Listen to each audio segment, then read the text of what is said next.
Hey there, Outliers. Niiamah Shang here. Thank you so much for letting us be a part of your journey here today. We have an incredible Outlier roundtable where we have none other than Adam Torres. Adam, I'm glad that you're here. Thank you for making the time and thank you for bringing your experience to the table here today.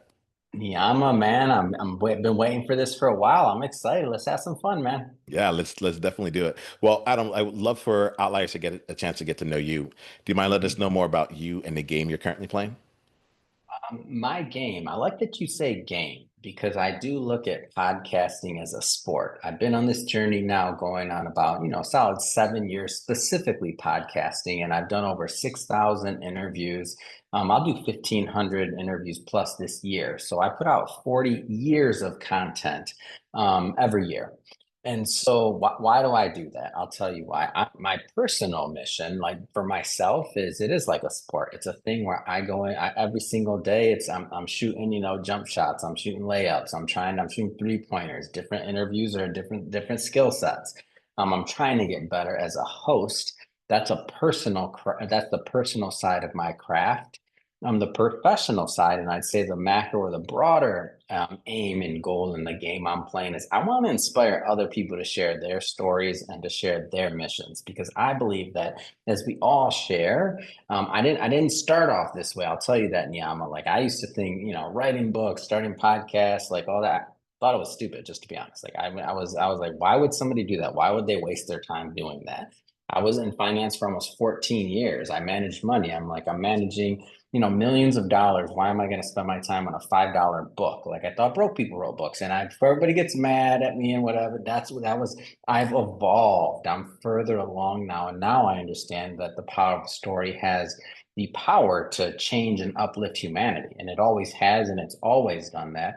So now that I understand that, my game on the higher level is how do I get other people to get out there and tell their stories? And I might sound biased because I'm a book publisher and we've launched over 200 shows, but that's not my aim and my goal here. I'm not trying to sell anybody books. I'm not trying to sell anybody a podcast show. I mean, I will accept people's money, Nanyama. I'm not saying that, but that's not my point. Like whether someone goes out and launches their own show, they write their own, whatever they want to do, they should get in the game. They should get in the game of telling their story and of documenting their own history and their own lives. Because if they don't, somebody else will do it for them. And we didn't always have that luxury. Like at once upon a time, if you didn't have the ink or you didn't have the printing press, guess what? Then the other people made up your story. You go back far enough. I don't know if you didn't have the clay tablet or the chisel or whatever they do. Somebody go back further. If you didn't have the stick around the campfire, I don't know who was holding the stick, who got to draw the little picture graph. I don't know. But if you didn't have the stick, you weren't writing your story. If you couldn't memorize something and somebody else could memorize stuff better than you, and to regurgitate like long prose, your story was whatever somebody said it was. This is the first time in history where anybody can get involved and tell their own story and be part of their own story as well. So that's what I want to do. My game is how do I get other people to get out there and to tell their story? I love this here. So I'm going to explore this in a couple of different ways. You got me souped as we come into this space here, Adam, from a number of different perspectives. One of them is, I like um, that word first off, souped. yeah, That's I a good like word. that. That's not, I don't hear that often. I hear a lot of people talk. You're like souped. I'm like, okay, okay, No, yeah, I'm this coming is with it. it. This is my South Jersey coming through. Right, my 18-year-old South Jersey is coming back in. But it's true. I think that's it. Like you're speaking to something that really excites me. And there's what I want to do in this conversation is I'm actually really curious because I feel like you've walked down a couple steps that I'm really interested in going in. And there are to the element of telling the story and telling your story. I feel like Mhm. there's it's a part of my own thought leadership that's coming through. And so let me just jump into it. The first thing that's coming for me is I'll probably ask about there's volume and there's business. So both of these things are playing out for me. So the volume part, Adam, I want to dive in, right? You like 6,000 interviews that you've done, 200 shows, 100 however many like people that you've had contributors and anthologies that you've had out there. Like the question for me that plays out here is like I'm in a Mhm. stage of like I want to be unreasonable. I heard that like earlier this week, and I'm like, oh, I'm gonna have to live into this for the next 5 years. What is it that enables you to play like at the volume that you're doing? You're like, I do 40 years worth of podcasts in a year, you know? So what are the things that you found that have enabled that to take place? Well, first off, one thing that you said is probably a red flag to me, and you Mm, said for the next 5 years. mm. So that means the level of commitment ain't, no offense. I mean, Yeah. you said to call it. So but I'm gonna speak from my I standpoint, love and I love to talk to that though, right? If you don't mind. well, let me finish though from my Yeah. standpoint because I don't want people to get the wrong impression here. Yeah. And what it comes down to is I didn't have this plan in the beginning. Like this Mm, wasn't the plan. The bottom line is I was just so bad. Like in my first show, I was so scared people would even find out that I had a show that I didn't even use my real name. My first 300 episodes were done on my cell phone because I had just exited another thing. And I'm like, I'm not spending money. I don't even know what a podcast is. I didn't even want to start one. The other co founder here is like, Adam will sell more books if you start a podcast. I'm like, podcasts are stupid. I don't even know what that is. Why am I going to do a podcast? Like, so I was just so bad. So my first 300 episodes weren't even edited. I didn't even go in front of like what you're doing today, Niiamah. Niiamah, I'm saying it right. Yes, Niiamah. What you're doing today, I wasn't able to do that until I had already done over 1,500 podcasts. I was scared to be in front of camera. Like you put a camera on, I'd be stuttering. I can't say my first name. I forgot my name was. So this wasn't.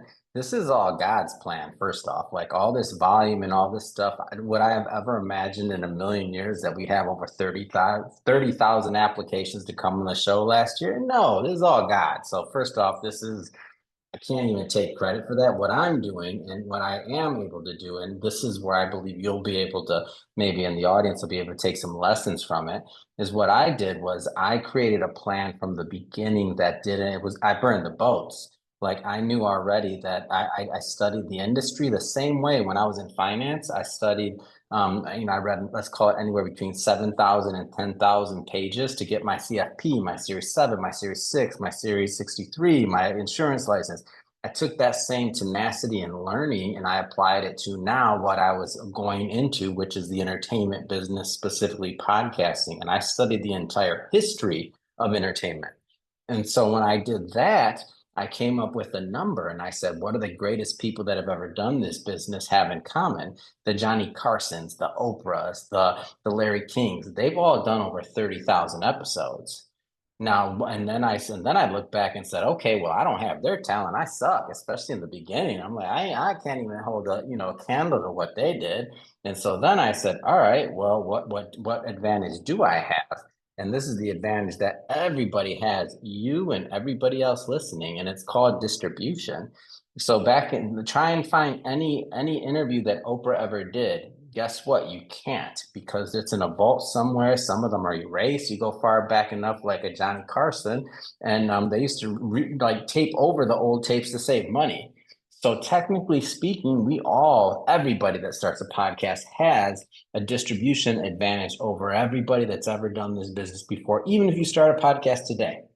So I just did the math. I said, all right, well, if I can get up to 30,000 interviews plus, then what happens is I become the first, depending on how long it takes me to do, the first entertainer to ever have a catalog that size that's public 100% in the history of entertainment. Now that's interesting.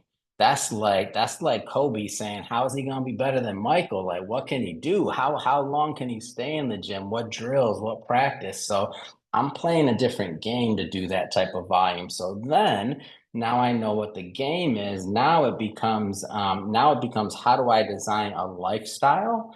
How do I design a family life? How do I design a business that will allow me to do that? So even at my company now, I spend about 70% of time in front of camera and 30% running the company as CEOs. And each of our profit centers, yes, we have profit centers, of course, because this is a business, have executives in charge of their own P&L that don't need to be, handheld. And over time, what's going to happen is I will spend more and more time in front of camera as we grow as a company. There's only a little over 30 of us here. So we're not like iHeartRadio, 4,000 plus, we're not that. But, We compete. That's what I like to say. We're in the game. Like we're putting out episodes. We do what we do.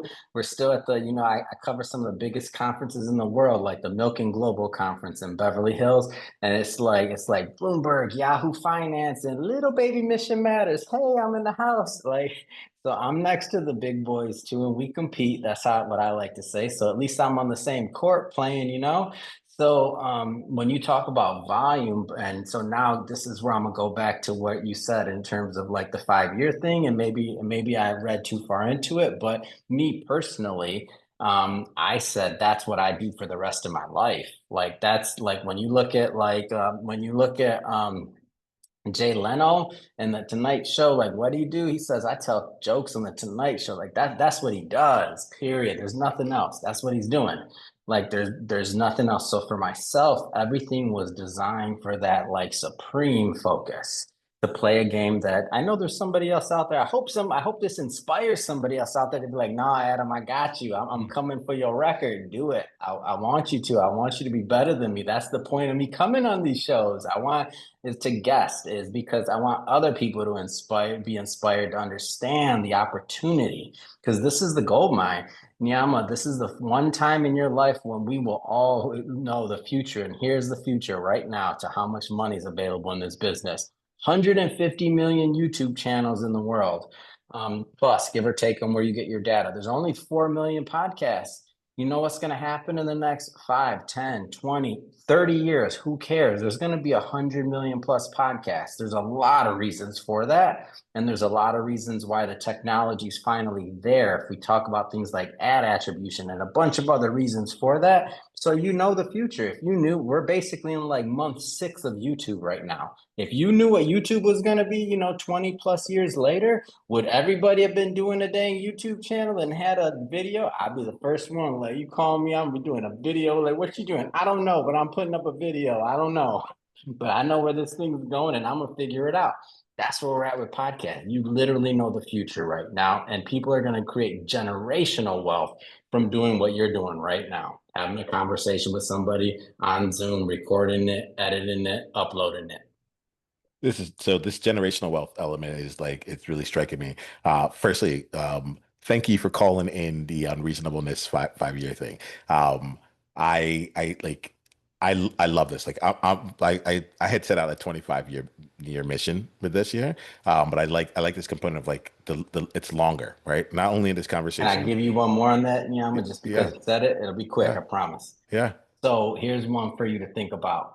And I was plotting out the years. yeah. So if you think about the greats, think about like your Johnny Carsons, think about other than like a Bob Hope. Bob Hope basically died on stage almost. Not really, but he couldn't read the cue cards anymore. That's when he retired. He was that old for the first time ever in history of entertainment as well, since we own the platforms, think about it this way. When you get, and this is, I haven't heard anybody else say this, but I started to say it. I'm a podcast futurist. I made that up for anybody that's Oh, this is listening. fun. If somebody else said it, I made it up. I'm a podcast futurist. And let me give it to you. This is only the second show I've ever said it on. So there's going to be centenarian podcasters. And let me tell you why. When you look at longevity, when you look at medicine, when you look at all these things, we're going to be living longer. Some of us are going to live really long. When you get older, and especially when I was in wealth management before this, so I spent like 80% of my time with people that were like 70 years old plus. When you get above that age and all your friends, unfortunately, are gone, you're bored. You want to do other things. You want to talk to them. Now, picture this. You got an audience. You still enjoy talking. At what point in our lives, Niiamah, are we not going to want to do one Zoom call or one video call per week with somebody interesting? You're at the height of your power because you've done so many episodes and so many people know you. Your audience is at the largest. Assuming you don't have like Alzheimer's or something, assuming you're lucid and you can actually talk, why would you stop? And you wouldn't. What you would do is you would bring your kids into the business. It'd be one podcast will be a family business. You're going to have your kids around the table hanging out, and everybody can eat from it. So that's what's going to happen. Like there's going to be a centurion because why wouldn't you want to have one conversation with one of the most interesting people in the world from wherever you want at that point because your distribution in your show, you got a 70-year catalog. So you, That's why I'm a I, podcast futurist right there. I don't know. I might just keep saying it till somebody else is like, that's the original podcast futurist. right? We have Adam Torres here, the original podcast futurist, but I mean this really, really quickly. I have to say this. This Good. conversation was meant to happen, and the reason for this is this twofold. One, last week I realized I'm like, oh, I'm building a multi-generational nine-figure business. I don't know what's there, but that's what's at that point. How am I going to do this through the podcast is one of the things that I do. It's not my main business. However, in talking hearing you speak, I'm like, oh, I'm starting to see something. Earlier today, I had one of the guests came on and she had an experience with me. She said, here, let me give you a complimentary experience. Her name's during the conversation, I brought up something I haven't talked about in a while, which is like my strength finder says I'm a futurist. I love living more in the future than the past. I'm like, I haven't even brought up being a futurist in forever. And then no more than 5 hours later, like I'm here, I'm talking to you, and you're like, I'm a podcast futurist. And not only is this going to be happening here, but like it has multi-generational impact that comes from this year. And so, and like I think about this, I'm That's like, God, man. God yeah, does it. this God's this like, this is he's not by like, why don't chance. these knuckleheads ever listen? That's what Yeah. God's saying. I'm like, I'm listening. God, he All puts me in a right. headlock. Like, listen, I'm listening. What else you Yep. got for There. me? I'll Call me a take those knucklehead, right? blessings. Like I'm paying attention here. I want to play more in this futurist element here because I think that there's something very. You have expanded my thinking on this. In this moment, like what happened is that you did two things. You're just like, dude, commit. Like you didn't say it, but that's what you were saying. You're like the No, opportunity is I too large said to it. I not do said it. 5 years. What are you talking about, man? Get out of here with that Yeah, and 5 year stuff. And by the way, for anybody that does have a 5 year goal, I'll tell you right now, it's probably not going to happen for you. And I'll tell you why. Because podcasts typically grow in kind of like this hockey stick manner. And this isn't my like belief. This is the data. Like the big shows, there's a hockey stick. So they go, they go, they go, they go. And then one day, like all the big shows, they just say, wow, this thing took off. So if you're only in it for 5 years, maybe not, you're rolling the dice. But in reality, what if your hockey stick was going to take off at year 8? What if it was going to be year 9? So the real thing you need to be thinking about is how to build a business. And if it's not a business because you already have something else going, build a lifestyle around it to where you don't even have to think about it. It's just what you do. So let's talk about this here, Adam, because how do you see your business? Like what I'll tell this to you since you're talking the future here.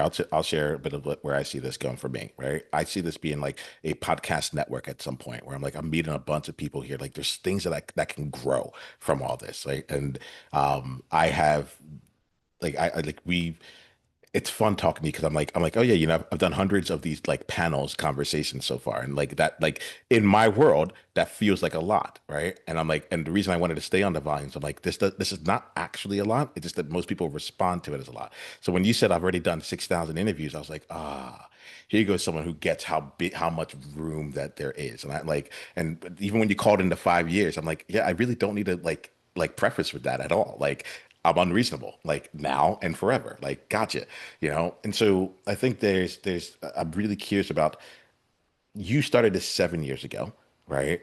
What I heard from you is that like when you got in, you decided this is the game that I'm going to be playing. I'm not just playing basketball. I'm going to be the greatest in it, right? And this is the path that I'm going to choose to go and make that come through, which is 30,000 episodes, and then make sure there's a business underneath this and like capturing where this is going to go in the long run. Let me And firstly by the make sure way, I'm right. that 30,000 just means that I'm finally in the game, just FYI.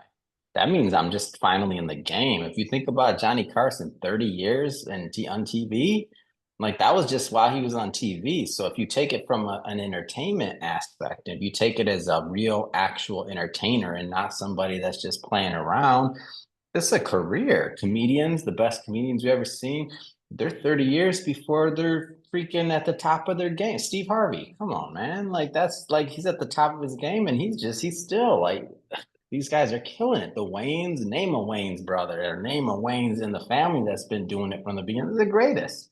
Like that's insane what they're able to do, the type of content they put out and what they do, but they're like, 20, 30 years in it. So then if you put that lens at which you view this profession and you tell me I've been doing it 7 years, man, I haven't even graduated middle school.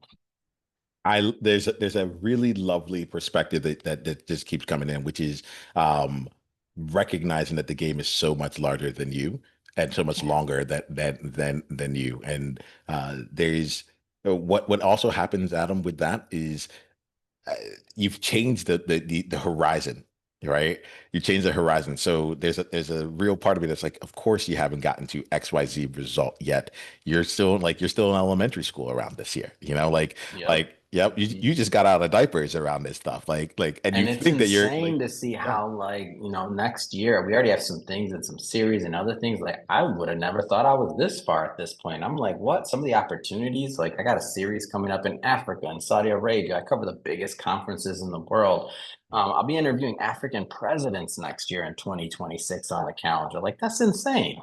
What? And I'm not even out of middle school yet. So what's possible? I don't know. It's in God's hands, but I'm gonna just be faithful and keep trying to steward the gifts and the blessings I've been given, really. But just understanding that and knowing you are not of middle school, what happens when I get to college or high school? I don't know, but I'm excited to find out. So you talked here about like, and I can feel the mission that you're on, like both on a personal basis, from a business basis, and like just like for the world, right? Where you're like, I want people to tell their stories, and so I want to lean into that here, and I think it's important that a lot of the people listening to this are in business, right? Mm-hmm. And they'll come up and they're like, I would love to do like a Humans of New York kind of thing, or like I would love to go out and share other people's stories, but they don't have they can't see the business underneath it. So can you speak a bit to let's start with your business here, like speak a bit about like your business, how you Mm-hmm. figured out your model, things like that, and then maybe we can expand it to like how people can think about or try and find Mm-hmm. opportunities for them, knowing that this game is going to be in the long run. So whatever we come up with today Yeah. would still evolve over time. Well, the first thing somebody has to understand is what their real goal is.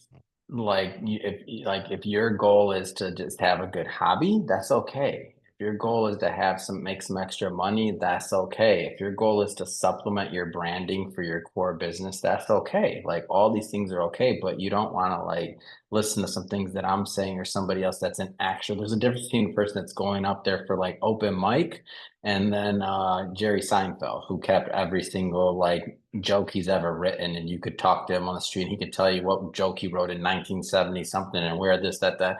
There's a difference between guys that can't shut it off in their head, and that's what they are and what they do, and it permeates every bit of their DNA. That's one type of person. If you're not that person, it's okay. Because the thing is, and here's the crazy part, because I want to talk to the hobbyist out there, for the hobbyist out there that wants to do, let's call it one episode a week on cruise control, you're still going to win because the macro environment of just the market of podcasting, remember those numbers I gave you, that's not made up. There's only 4 million podcasts. So as that goes to 10 million, 20 million, 50 million, 100 million, the hobbyist that does one episode per week forever is going to be better off, make more money, and have something that he never or she never would have imagined was possible for putting in what, an hour of work a week forever. They're going to do something where it's gonna probably outpace at some point anything else they're doing in their normal life, just period. Because media compounds over time. Google that if you don't know what I mean. And so that's one type of person. And that person is, this is totally a tortoise versus the hare situation. This is a marathon, not a sprint. Those that go out, do 100 episodes. I know somebody who did 1,500 episodes in a year. It didn't grow to their expectation. They quit. I know, and I met a couple of people who, if they watch this, I ain't giving no names, but they started back in the day of like Pat Flynn and Entrepreneur on Fire. There's a difference. They were all on the same network, Pat Flynn and then Entrepreneur on Fire. They kept going and they built great, great, profitable businesses. The people that were around them that stopped and quit, they were all starting at the level playing field. And no, and it's still a level playing field. Remember, there's going to be 150 million plus podcasts one day, just like YouTube. And there's going to be way more YouTube channels too at that point. There's going to be a whole lot more. But right now, there's only 4 million. So I'm speaking to the hobbyists. I'm speaking to just understand the game that you're playing and also understand your metrics. This is where people, they don't compare apples to apples. Now, I'm going to use real simple math on this one for everyone that's listening. Let's say you are a podcaster, you're doing an hour-long episode just for simple math, and you got 10 downloads. That is absolutely amazing. You should be thanking your lucky stars you got 10 downloads. You know why? That's 10 hours of somebody's life. Do you understand that they spent that 10 hours with you on your podcast that maybe you were recording in your bedroom, maybe you were recording with poor sound quality, maybe you were doing the best you could. They spent that 10 hours of their life with you versus maybe a Netflix episode that costs 50,000 or $500,000 an episode to produce. So let's say 10 hours at a $500,000 an episode, that's $5 million worth of production that somebody could have spent their life on, but they didn't. They spent it with you. So you'd be happy about those 10 hours and those 10 downloads, because on the other side of this, I see this all the time and I laugh, and it's okay. And by the way, I like Instagram. And for anybody that's listening, ask Adam Torres. I will shamelessly, that's my favorite place. And I love to have fun. And we do a lot on reels and stuff like that. And I got a really engaged audience, and I'm very proud of that. Now, only like 20,000 followers, but boy, people comment, they listen, and those are my people. That's who I connect with, and that's the one platform that I check myself. So I'll shamelessly promote that. But um, I got 500 likes on a post or on a reel or something like that. That's great, but it didn't even take a second for each one of those. So not even a second, millisecond. Maybe they watched it, maybe they didn't. Let's just say no comparison. I'll take those 10 downloads all day long, because that's 10 hours of somebody's life and you can't replace that. They gave you that. So versus that quick little, dopamine. Okay, they did a star. That's wonderful. And if you're listening to this, no, still give me my hearts. I still want my dopamine. But in reality, like, on to the next one is how Instagram is. If somebody made the logical decision to listen to your episode, it's a very intimate and special relationship. So you cherish those 10 downloads. And then one day when you got 50, think about it this way. That's like doing a keynote in front of 50 people. Like, you wouldn't just be like, oh, I only got 50 people in the room. You'd be like, that's great. And then you got 100 downloads on an episode. That's amazing. That's like doing a keynote in front of 100 people. And if you take it a step further, and this can get a little weird, so I'm not going to go too far. Most people, they have earbuds in, like I do right now. If you're listening to the audio, you can't tell, but I'm wearing earbuds right now. If you're watching the video, obviously you can see it. That's a little tip for anybody that's doing a podcast too. If you're going to reference something visual, you got to talk to the people that are audio only. Otherwise, it's annoying. All right. So sorry about that little diversion, but little pro tip. But that being said, I have these in my ear canal. So technically speaking, somebody's letting you in their body with noise vibration. So I'm literally you're in my ear canal. Like, that's an orifice. Like, and most people listen to podcasts in some of their like most intimate areas or time periods. I mean, like, they're taking their kids to school, or they're like at the gym, or maybe they're in their bed, right? Like, they're just winding down from the day, and you're literally being invited into their bedroom. It doesn't get any more intimate than that. So the relationship between a podcaster and their audience is like any other form of medium, period. No, Adam, as you're talking, I'm hearing what you're saying, and it feels really good, right? And there's also something else I wanted to just call in, which is your conviction, right? I believe you, right? As a podcast futurist, I'm like, oh yeah, he knows what he's talking about. But the reason there is not because of the stats, which are great, but it's like I can tell how much you believe in what you are doing. And I want to bring that into this conversation here, because Outliers, I get a chance to talk to It's a lot the of people. It's like audience, a, dude. Yeah, yeah, I'm going to DC next week for Women's Equality Day. It'll be the second time that I'm covering this conference. The first yeah. time I've been to Washington, DC in my entire life. Mhm. I was going, it's called Take the Lead. The website's Take the Lead Women, and it's an amazing woman by the name of Gloria Feldt who founded it. She ran Planned Parenthood for like 30 years or something like that, and helped grow it, and helped a lot of women. These are like some of the original, I like to say, they probably don't like this part, but like the OGs in women rights, like they were around helping women for decades. And so I go out and support them. Man, the first time I went to their conference, people were running up to me and hugging me. I never even been in the city of Washington. I never been to Washington, D.C. in my life.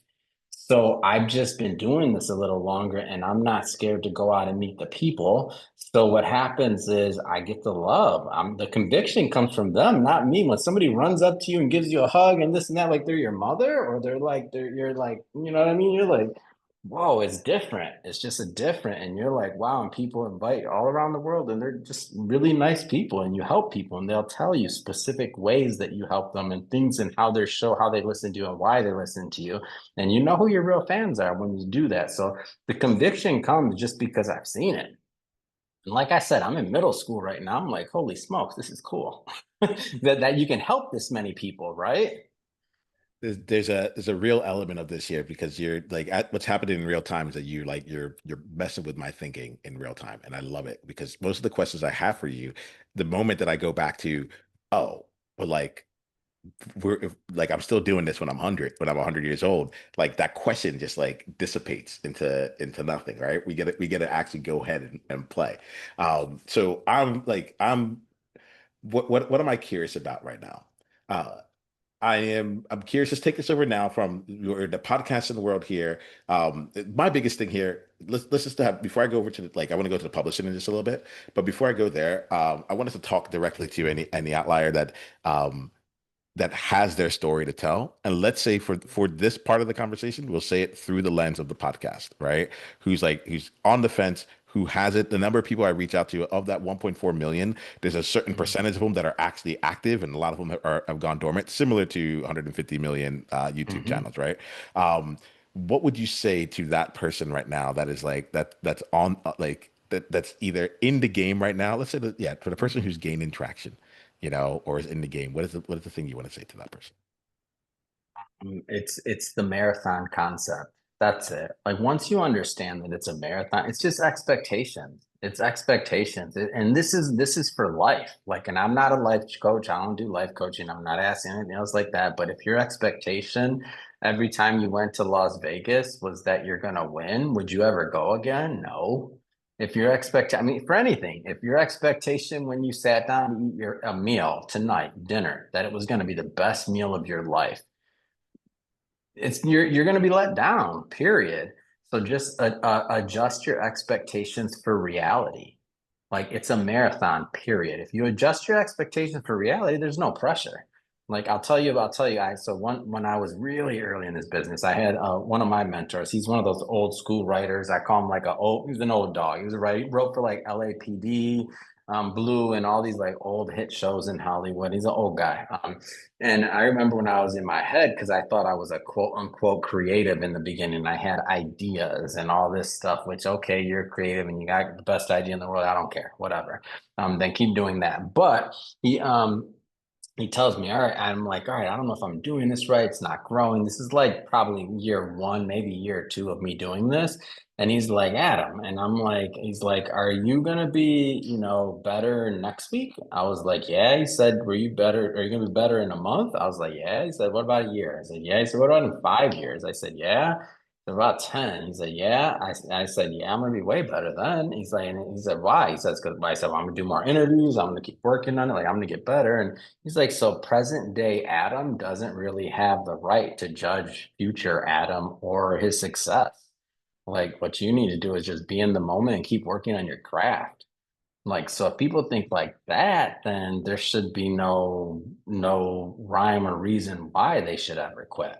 And if it has to, and you should, and the part that really is going to make it sustainable is that once you start taking the thinking out of it and it just becomes part of your identity and what you do, then you're good. Then you're good. You're a lifer. So when people tell you, this, that, whatever, at that point, you automatically, just by making that decision, you already joined the most elite people in entertainment in the history of entertainment. Whether you have one episode or 1,000 out, doesn't matter because you already know, if it's God's will and you're going to be on the planet in the next 10, 20, 30, 40 years, you're still going to be podcasting. So you're going to have a catalog larger than 99.999% of people that have ever been in the entire history of the entertainment business. Just by participating. So I'm loving this, Adam. Let me play into this part too. Tell us about a time where things just went wrong. Like the good things Dude, you're here for, today, like every day, oh, every day, man. You know how many interviews I do? Every day. This Give one, I was almost, I make it was real for almost us. late. I was almost late for this one, man. I was in traffic. I'm in LA. Yeah. Every single day things go wrong. The other day I did this interview and it was a live interview and they were messing with my setup and basically the venue said I had to leave, but then they're like, okay, we have time for one more. So we went to like do one more and they hit the button wrong and they were recording it was the opposite. So the recording wasn't being done. You could see the button being hit when they're going to stop the recording and now it starts recording. Mm. I was just, man, there's errors, there's mistakes every day, but this is the beauty of understanding that if it's part of your identity, it's like name the best comedian you have. Dave Chappelle. Man, Dave Chappelle is one of my favorites. He's just the dude. He's a smart individual just as a person, at least from what I know externally in the media that I've, digested of his. I just think he's a well thought out person. Man, I'll tell you, he bombs. He'll say it. I've seen reels and clips of him talking about like bombing and things like that. So if the best people that have ever done any profession, I mean, thinking, look at your F1 drivers. They don't win every race. Those are the best drivers in the world. They don't win every time, right? Like, what are you talking about? Like Michael Jordan. Like if Michael Jordan, I have this conversation all the time with people. If you knew every shot that Michael Jordan took when it was a game-winning shot, if you knew he was going to make it, would you watch anymore?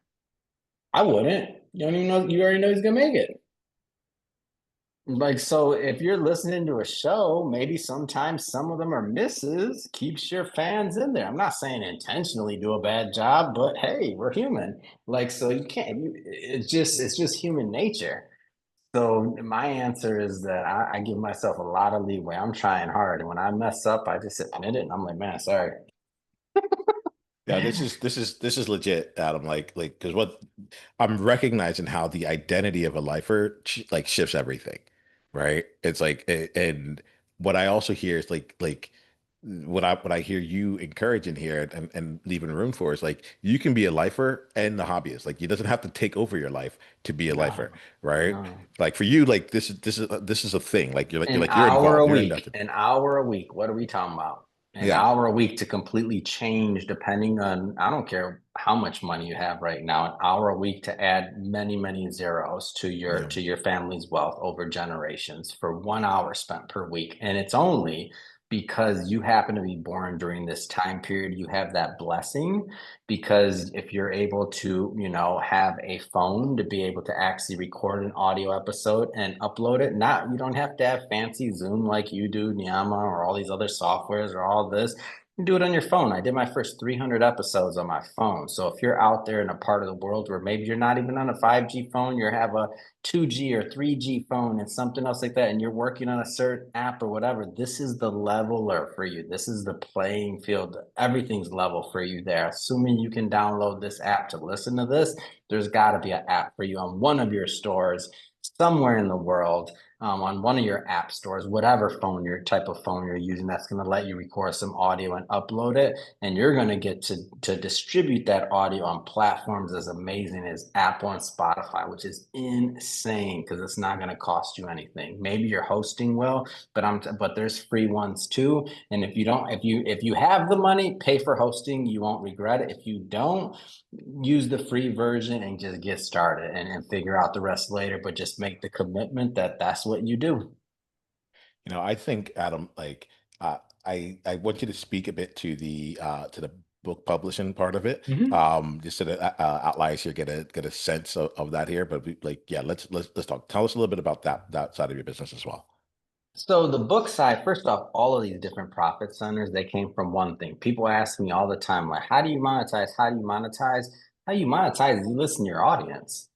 So the book side of it came from all of our profit centers. So book side, we published over 400 authors in our best-selling anthology Mission Matters series. I published multiple books that I've just written myself as well. I published with other co-authors.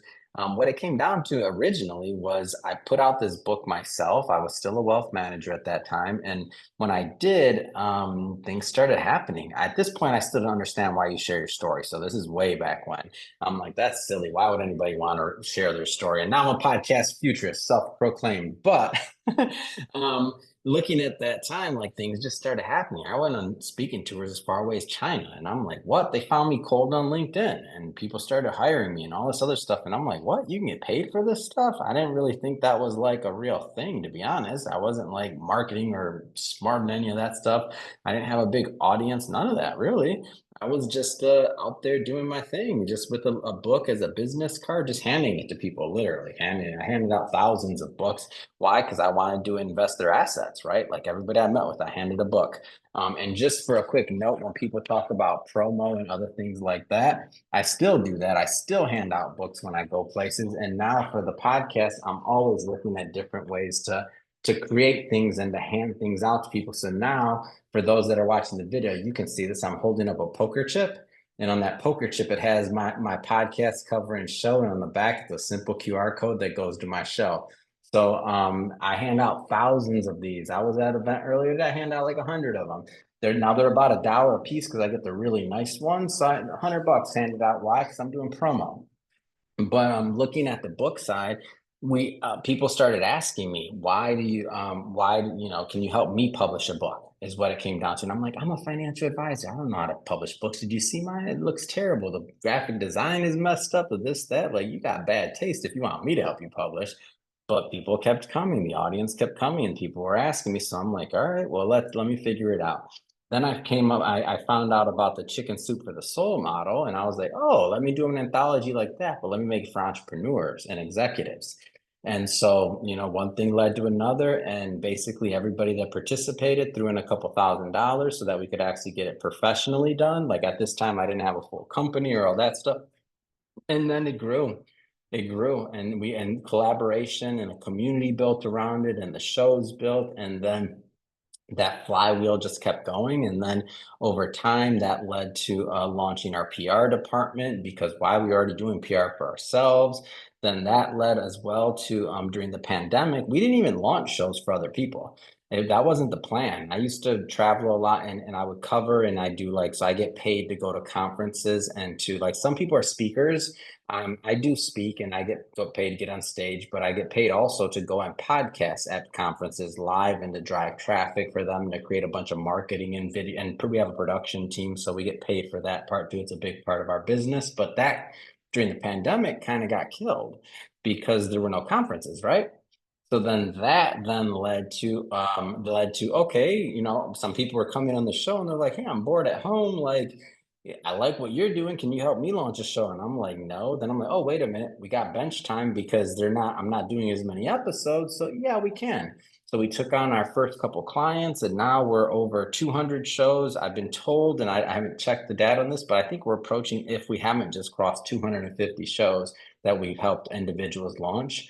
We also have a podcast network where we've launched and produced and own over 42 shows for certain hosts that we brought onto our network, and we do the distribution for. Every single thing I'm telling you right there, all of this was feedback from our audience. We also do over 50 events. Yearly, we have our second annual PodCon coming up on November 6th in Los Angeles, where we're all podcast hosts will be coming from all around the country. And I'd like to say the world too, but maybe only like Canada, London, a couple. I don't want to be like everybody's flying in from, like, you know, India. This is not true, but I'm not one of those embellishers, but technically that's international. One, the truth is is always interesting enough. I sang in a barbershop chorus. We were top 10 in the world, right? But Mm, most of the choruses were in the US. We had someone from like New Zealand and like yeah. Germany, like, but like, you know, so I really I get this here. There's a I'm in San Diego, so I'm gonna just set my time up. I'll drive up and you'll see me there at the conference. Yeah, That's that's what awesome. I'm talking Yeah. So, about, and baby. any Come outliers, on. like, come out here, come meet Adam in person, come meet me in person. Let's make this happen. All right. Yeah. You know, Adam, I appreciate you. You've really lit something inside of me. You've answered a question that I was trying to get done. And it's almost when you talk about like the your old self shouldn't be talking about what your future self would be at. And I think, or your current self Yeah. shouldn't be at there. And so I'm grateful for you because I realized it's not the actions, it's the identity. And once the identity comes into place, then you take the Mhm. actions that's in alignment with it. But like there's no good or bad days, or just days. and then things continue to grow. And what I hear from you here is like, while there's intention, you came here, you said, I'm going to play at the highest possible levels on this game, and I'm not gonna let up. And with that, different opportunities came along, since you have these multiple profit centers and so on and so forth. But you kept staying in the game, and you shot high and you stayed high all the way through. And so, Adam, like, somehow the conversation, I said this is gonna be 35 minutes. The conversation just flew off.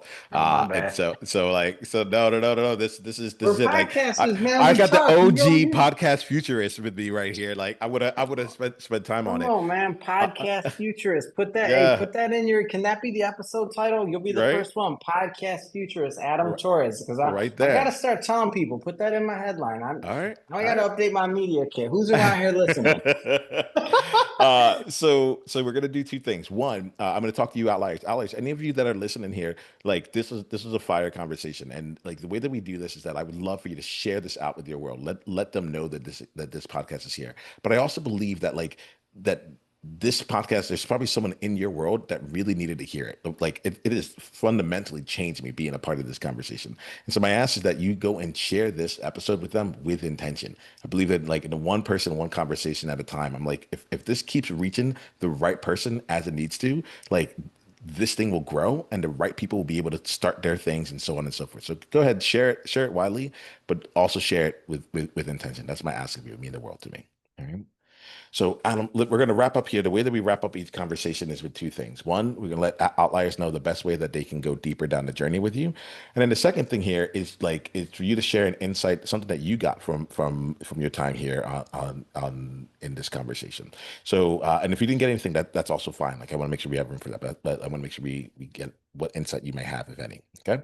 So, what's the best contact info? What's the best way for people to go deeper down the journey with you? And then what's an insight you got, if any?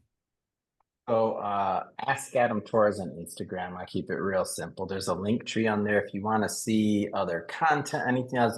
I believe we give out more free things and more content than any other company on the planet of our size. Call me out on it. Check it out. We can just go on my Instagram. Ask Adam Torres. Simple as that. If you got a show idea, a book idea, shoot me a DM. Love to hear what you're working on. I'm definitely a big networker, and I do check that account. So ask Adam Torres. That's the one that I do check on Instagram. What I got from it, I got a lot actually, and one specific thing. So, and when I again, I just started guesting this year, and God kind of put it in my heart because podcasting has just given me so much that I want it, but I haven't been like the best part of the podcast community. Not that I've done anything bad, but I just haven't really been a big part of it because I've been so busy recording. So I thought about it and I was like, God put it in my heart. And he's like, and really what was put in my heart is I should encourage other people to tell their story. So it was kind of like, if I have to say, not that I'm selling anything, but that was kind of like a B2C, if you will, like the consumer is the end listener. So that's what I thought my mission was. But now I'm like, based on, I can see the change you had today. I can see it. So how much more effective is my mission if when I'm doing that to the audience, I'm also hopefully, if it's God's will, giving some of my energy to the host. If now you're going to be podcasting for another, 50 years or whatever it is, and if I'm responsible for a half a year or 10 more episodes of a longevity in your career, then man, now multiply that. Now I got a whole different thing. I didn't even know. Like this is completely, I never thought about this until this interview because and one of the big reasons is because you're so articulate in real time in what you're getting from the conversation. So that's a big skill you have as a host. So that's something that I've also learned from you just on the technical side that I don't do often. So I'm like, oh, sometimes I do have these moments where I should be telling the guests that real time so that they know when they're really hitting that sweet spot. So you've taught me two things. One, on the mission level, and then two, on the technical level, because whether you're doing it intentionally or as a host, that's a strong skill set of yours. And so and when I approach an interview, I'm being interviewed or otherwise, just for somebody to understand, like that's what the things I'm thinking about. What can I learn from this technically too? And I learned something from you technically as well. So we can always learn from others on the craft itself. This is something that, Adam, I'm deeply grateful for you for. And hearing your reflection here, like is important to me. So thank you. Yeah, I'm a lifer. I became a lifer during this conversation because I realized how almost every single problem I had, from monetization, growth, business, like energy, all this stuff, I'm like, it all became very clear, very simple. Even all the volume thing, like what are people going to think? I'm like, what are you going to, I'm gonna be 100 years old doing this. Of course, like I'm going to have episodes, like they're like, you have too many episodes. I'm like, what are you going to say when I have 100, like, another 70 years of this stuff here? Like, you gotta figure out a way to help you be able to consume, like not me slow down my production. And so Yeah. there's something to this here that thank you for doing this. You Thank were you for gonna doing what slow you're doing. down your production? Well, yeah, like it's not that I was going to slow down my production. It's not like I couldn't.